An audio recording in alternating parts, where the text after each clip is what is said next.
¿Qué tal? Buenas noches, hermanos.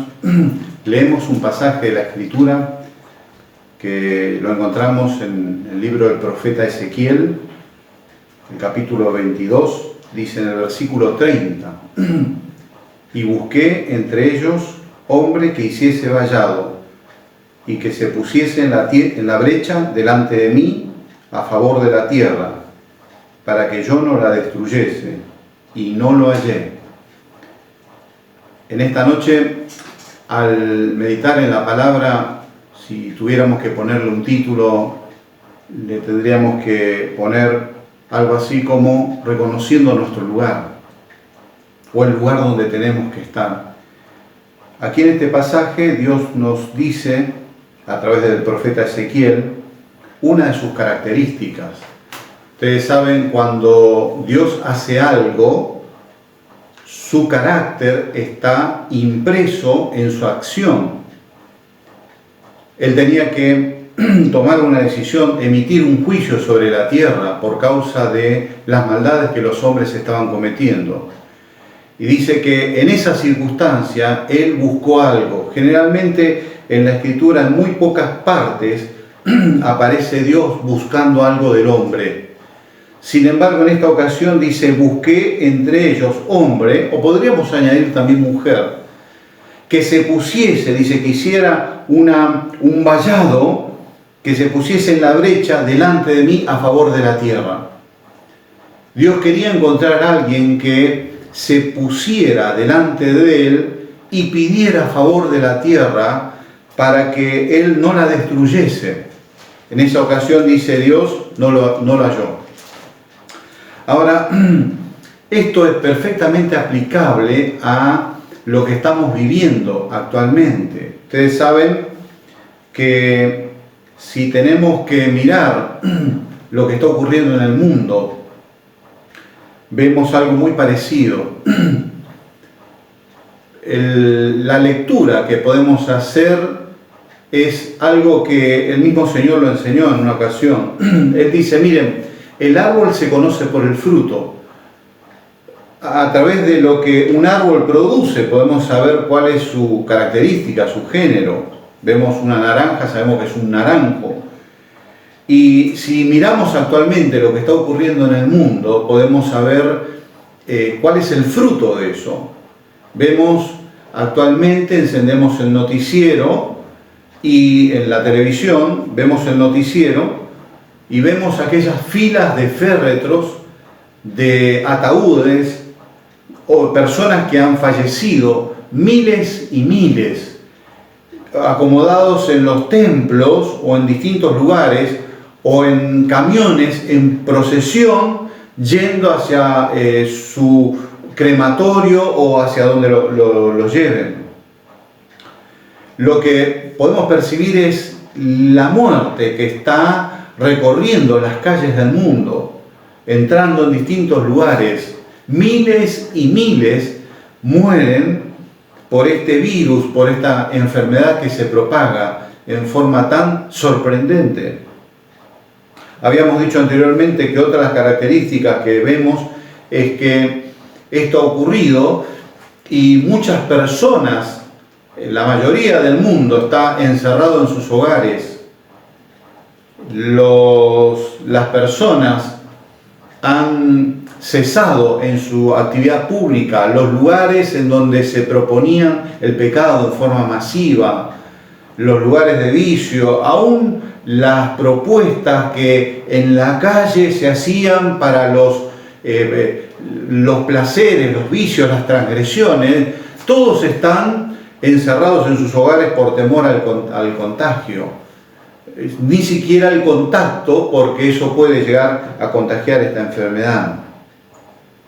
Ahora, indudablemente, cuando vemos todo esto, los creyentes podemos ser inundados por un temor, por algo que indudablemente nos aflige, nos entristece, nos causa temor. El ver la muerte en forma tan palpable nos causa indudablemente temor.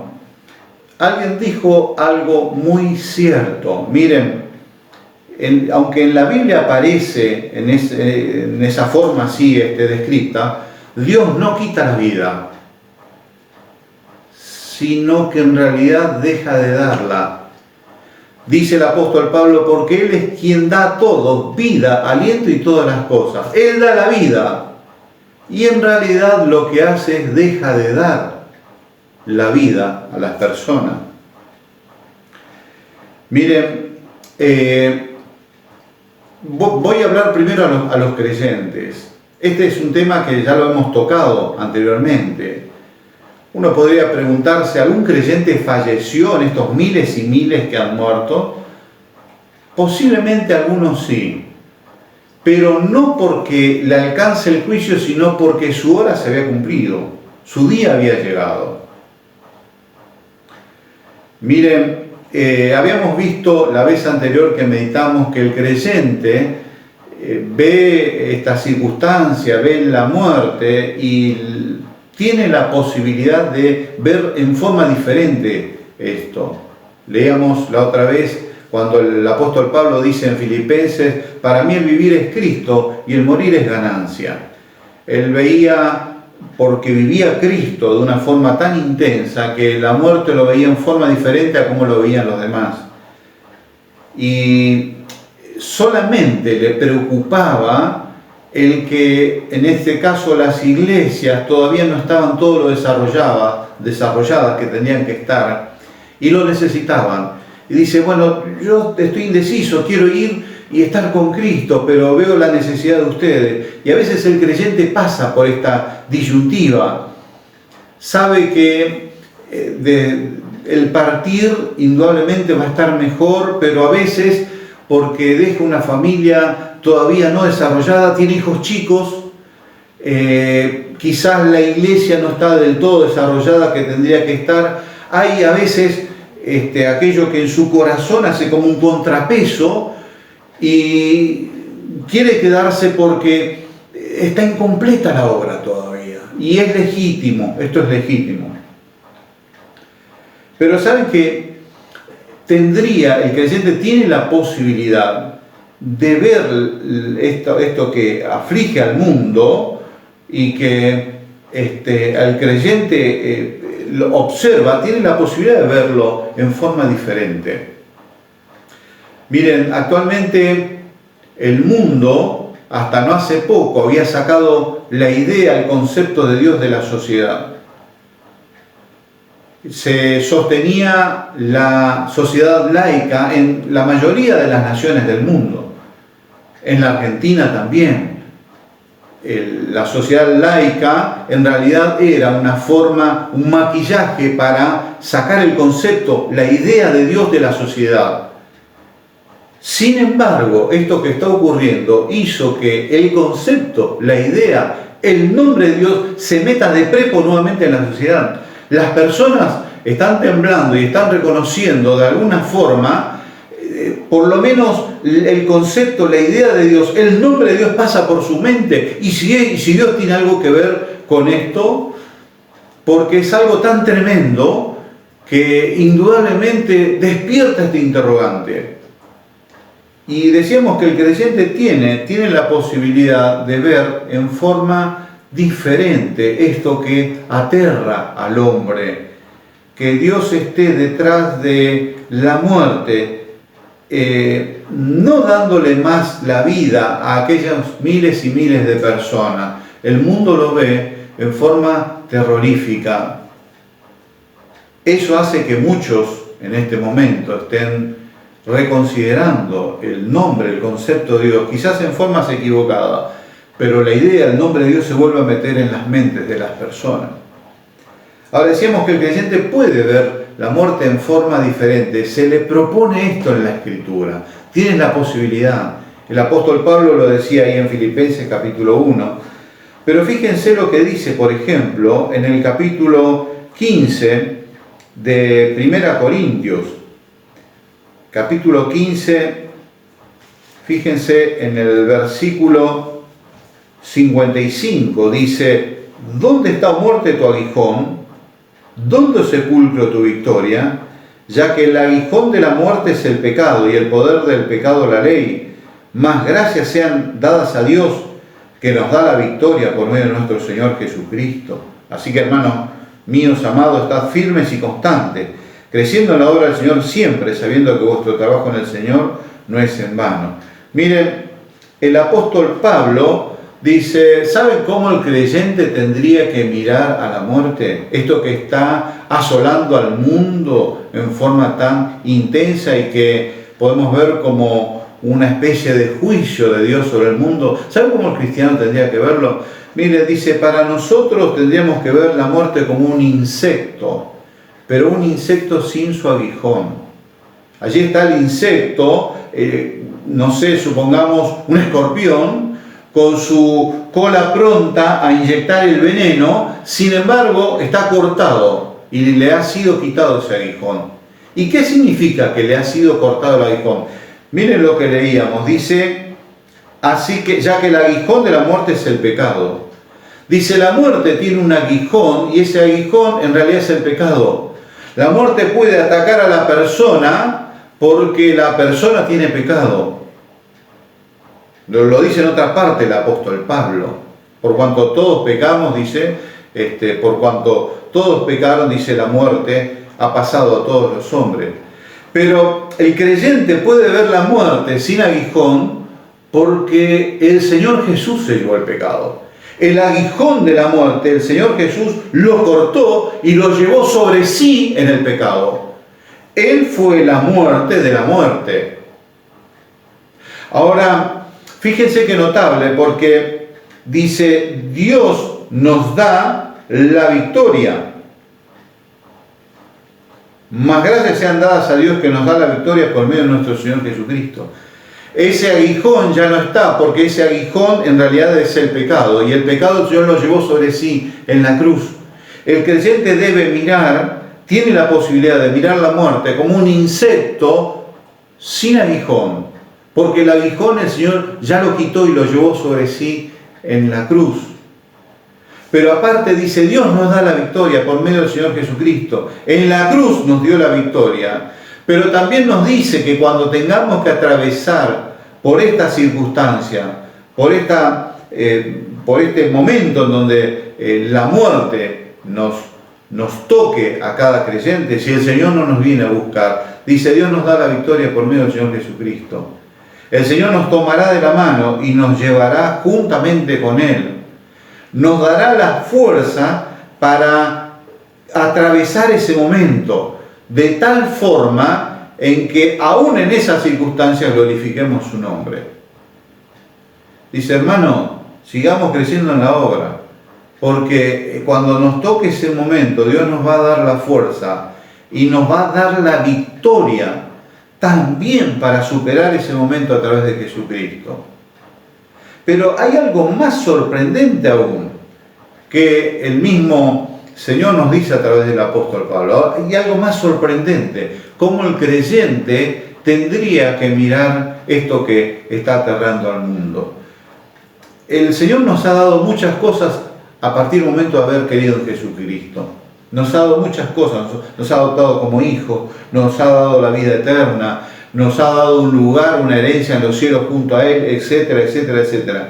Pero hay cosas que le van a sorprender. Al leer este pasaje, Dios nos dice algo muy sorprendente. Miren lo que dice en 1 Corintios capítulo 3, el versículo 21. La iglesia de Corinto tenía unos problemas internos y el apóstol Pablo los tiene que corregir y dice lo siguiente: así que ninguno se gloríe en los hombres, porque todo es vuestro. 1 Corintios 3, versículo 21. Sea Pablo, sea Apolos, sea Cefas, sea el mundo, sea la vida, sea la muerte, sea lo presente, sea lo porvenir, todo es nuestro. Y vosotros de Cristo, y Cristo de Dios. Se me pone la piel de gallina, hermanos, cuando leemos esto. Dice, Dios nos ha dado muchísimas cosas. El mundo nos corresponde a nosotros.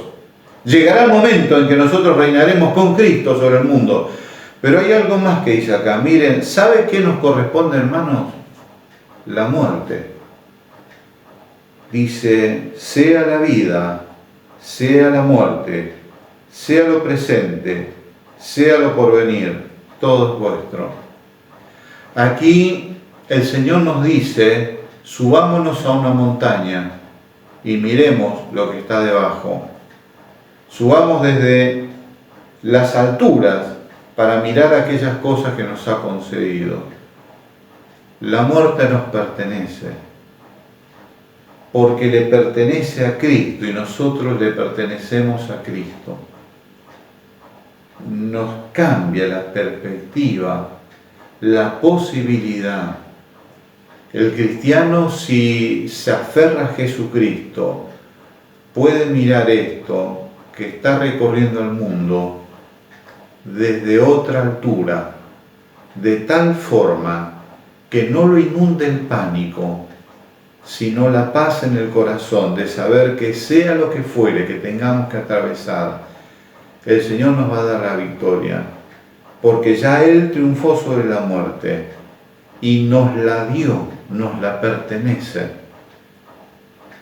Ahora, uno tendría que preguntarse, en este momento en donde esto ha ocurrido en el mundo y cada una de las personas se ha encerrado en su casa, ¿qué tiene que hacer la iglesia? Porque los templos también se han ido cerrando en cada país. Nunca como hoy en día los templos se han ido cerrando. Uno podría decir, bueno, pero el templo del Señor somos nosotros. Bien, es verdad, pero también la Biblia nos dice que Dios ha ordenado, porque Él quiere que su iglesia se congregue en un lugar y que en ese lugar lo alabe, le adore, le ore a Él, le busque, le sirva, etcétera, etcétera. Ahora, eso no ocurre hoy en día. Cada creyente, cumpliendo las ordenanzas que las autoridades nos han dado de no congregarnos, cada creyente hoy está en su hogar. ¿Y cómo reconocemos qué es lo que Dios quiere que hagamos en nuestro hogar en este tiempo? ¿Cómo reconocemos cuál es el lugar que la iglesia tiene que ocupar en este tiempo? ¿Qué tenemos que hacer? Y ahí viene aquello que leíamos en Ezequiel, el profeta Ezequiel. Dios envía su juicio sobre esta tierra y está buscando que aquellos que somos su pueblo nos pongamos delante de Él a favor de la tierra. Ahora estamos en nuestros hogares y es en este tiempo que tenemos que cumplir aquello que el Señor dijo en Mateo capítulo 6, versículo 6, se lo leo. Mire lo que el Señor dice cuando habla de la oración. Dice, mas tú cuando ores, dice, mas tú cuando ores, entra a tu aposento, en tu aposento, y cerrada la puerta, ora a tu Padre que está en secreto. Aquí nos dice, miren, hay un lugar en donde Dios está y ese lugar es nuestra habitación. Cierra la puerta, dice, y ora a tu Padre que está allí en secreto. Y tendríamos que preguntarnos, ¿y por quién orar en este momento? Primera Pedro capítulo 2, el apóstol Pedro nos dice esto en el versículo 9. Mas vosotros sois linaje escogido, real sacerdocio, nación santa, pueblo adquirido por Dios para que anunciéis las virtudes de aquel que os llamó de las tinieblas a su luz admirable. Nos dice que una de las primeras características que tenemos como iglesia de Dios, dice linaje escogido, dice real sacerdocio. ¿Qué era? Nos dice acá dos funciones, reyes vamos a reinar con Cristo, pero dice sacerdocio, real sacerdocio. En el libro de Hebreo, el capítulo 5, nos dice cuál era la función del sacerdote. Dice, porque todo sumo sacerdote tomado de entre los hombres es constituido a favor de los hombres en lo que a Dios se refiere, para que presente ofrendas y sacrificios por los pecados. Dice, miren, el sacerdote era tomado por Dios de entre los hombres para que esté a favor de los hombres. Esto es lo que el Señor buscaba en la antigüedad y que hoy en día busca de la iglesia. Dice, ¿qué es la iglesia? Somos sacerdotes. Reyes, un día vamos a reinar con Jesucristo, sí o sí. Pero en este tiempo Dios está buscando que la iglesia ocupe su lugar, cada creyente su lugar de sacerdote. Somos sacerdotes y como sacerdotes en este tiempo tenemos que ocupar nuestro lugar intercediendo a favor de la tierra. En este tiempo en donde Dios envía su juicio sobre las personas, busca que su iglesia se ponga a favor de la tierra. ¿Por qué a favor de la tierra? Porque la tierra no tiene a nadie a favor. La tierra en este momento, nunca como antes, avanzó en su depravación, en su pecado, en su perdición, en su rebelión contra Dios, en sus múltiples formas de pecar y de rebelarse contra Dios y de descubrir nuevas formas de pecado. La tierra necesita que alguien se ponga a favor porque nada favorable tiene. Y los hombres que un día estábamos en la misma condición y que hubieron otros hombres que conociéndonos cómo estábamos y como ellos estuvieron en algún momento, oraron a Dios y pidieron misericordia para que nosotros pudiéramos conocer a Dios. Eso mismo Dios espera que hoy hagamos, que nos pongamos delante de Dios en la brecha pidiendo por este mundo para que las almas busquen a Dios y se conviertan. Si hay algo que la iglesia tiene que ocupar, si hay un lugar que la iglesia tiene que ocupar precisamente en este tiempo, es la intercesión por aquellos hombres y mujeres de este mundo perdidos, que se están muriendo día tras día y que, como hay un pasaje en la Escritura, dice que la boca del Seol se ha ensanchado. El infierno está recibiendo camiones y camiones, no de féretros, sino de almas que están inundando el infierno con personas condenadas por no haber buscado a Dios. Miren, el apóstol Pablo lo dice en 1 Timoteo capítulo 2, versículo 1 al 6, dice así: exhorto ante todo a que se hagan rogativas, oraciones, peticiones y acciones de gracias por todos los hombres, por los reyes y por los que están en eminencia, para que vivamos quieta y reposadamente en toda piedad y honestidad, porque esto es bueno y agradable delante de Dios nuestro Salvador, el cual quiere que todos los hombres sean salvos y vengan al conocimiento de la verdad. Porque hay un solo Dios y un solo mediador entre Dios y los hombres, Jesucristo hombre, el cual se dio a sí mismo en rescate por todos, de lo cual se dio testimonio a su debido tiempo. Dice, miren, el apóstol Pablo le dice a la iglesia, ante todo, oremos por todas estas personas. Nunca como antes, en este tiempo, la iglesia tiene que ocupar este lugar de orar a Dios por todos los hombres. Por supuesto que oramos los unos por los otros, por los creyentes, pero el mundo, esta nación, la Argentina, necesita de nuestras oraciones. Nunca como antes, nuestro barrio, nuestros compañeros de trabajo, nuestros compañeros de facultad, nuestros vecinos, la nación, los gobernantes necesitan de nuestras oraciones. Están temblando, titubean. La muerte puede golpear la puerta de sus hogares y irán a esa condenación eterna. Nosotros tenemos la posibilidad de ver la muerte en forma diferente porque Jesucristo la venció, pero ellos no la tienen. Una horrible expectación les espera, pero la iglesia tiene que ocupar este lugar, tiene que aferrarse a Jesucristo y pedir por estas personas. Dice, ¿por qué? Porque esto es bueno y agradable delante de Dios. A Dios le agrada. A Dios le agrada que su iglesia en este tiempo interceda por aquellas personas que se están perdiendo. Solemos orar por nuestros familiares y está bien. Nuestras primeras oraciones es por ellos. Pero oremos por todos los hombres. ¿Por qué? Porque a Dios le agrada. Dice, porque esto es bueno delante de Dios. Y porque es algo que Dios quiere.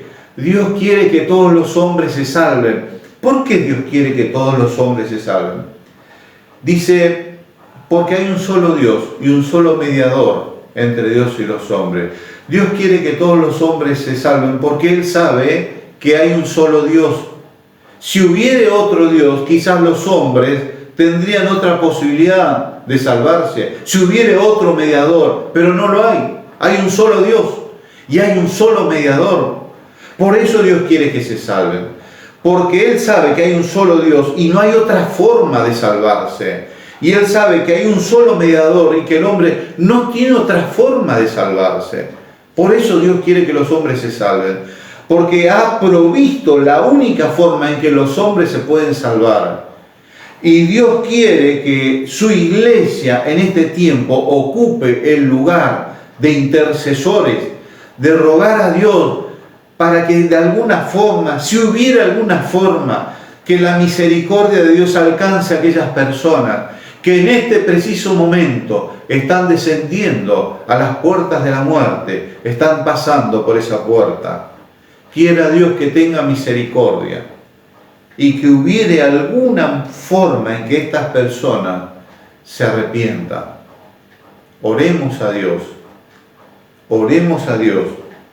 para que la misericordia y la salvación alcance a estas personas. Dios quiere esto, Dios le agrada. Dios quiere que estas personas se salven y que no se pierdan. No quiero la muerte del impío, dice en otra parte el profeta Ezequiel. No quiero la muerte del impío. Dios no quiere que las personas se pierdan. Dios no quiere que las personas vayan a la condenación, sino que quiere que las personas se salven. Oremos por esto. Compartamos este deseo de Dios. Dice, busqué que haya alguien a favor de la tierra, que pida por la tierra para que no se pierdan, para que se salven. Si no son todos, por lo menos algunos. Que la iglesia ocupe su lugar de sacerdotes y levante su voz a Dios orando por aquellas personas que en este tiempo no son salvos, para que de alguna manera, aunque sea palpando, puedan hallar a Dios. Que Dios nos bendiga y que podamos ocupar este lugar. Amén.